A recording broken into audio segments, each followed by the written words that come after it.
Imbas penganiayaan, anak pejabat pajak dikeluarkan paksa dari kampus. Universitas Prasetya Mulia mengambil tindakan tegas dengan mengeluarkan Mario Dandisatrio dari kampus. Ada 4 alasan yang membuat pihak Universitas Prasetya Mulia mengambil tindakan tersebut. Pertama, pimpinan Universitas Prasetya Mulia telah memantau sebaik-baiknya semua informasi mengenai tindak kekerasan yang diduga kuat dilakukan oleh tersangka Mario Satrio terhadap Kristalino David Ozora. Kedua, mengecam keras tindakan kekerasan itu karena bertentangan dengan kemanusiaan dan melanggar kode etik dan peraturan yang tercantum dalam buku pedoman mahasiswa. Ketiga, Universitas Prasetya Mulia menyampaikan keprihatinannya yang mendalam atas kondisi luka berat yang diderita oleh korban.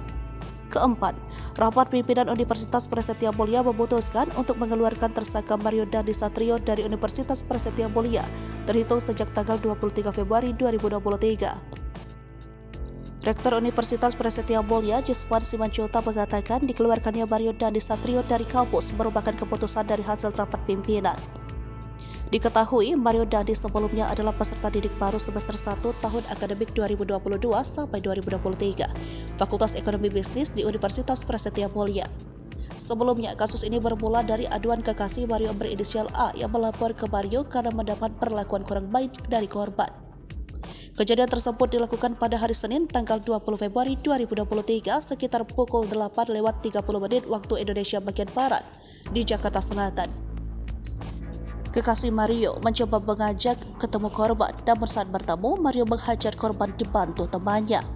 Hingga kini, korban masih dirawat intensif di rumah sakit dan belum sadar dari koma. Video pengeroyokan ini bermula tersebar di banyak media sosial. Sosok Mario yang kerap pamer kekayaan juga disorot hingga kekayaan keluarganya dipertanyakan publik, membuat kasus ini menjadi besar. Ayah Mario juga dicopot dari jabatannya oleh Menteri Keuangan Sri Mulyani buntut dari kekerasan yang dilakukan Mario semakin viral.